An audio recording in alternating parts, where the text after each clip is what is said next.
Yan, mahirap po magtapas eh. Dahil lang niyog ng ano. Tingnan natin to.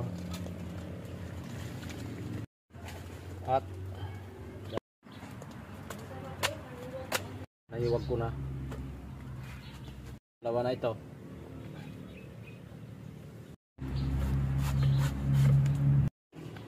Oh, 10 punos talyasig. At ilalagay ko na rin. Lahat na yan, pati yan, pagkasulak na. Ayan, natin ng pamintang basag. Natin ng bagong para masarap. Yan. Purong gata. Sulak na ho. Yan, at ilagay natin yung dilis. Ito sarap. Lagay pa natin yung pampasarap.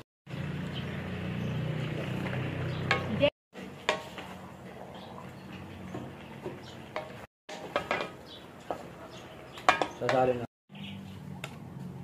Ginatan lang ka. Pag nakasahod ka. Alam na natin ang gawa ng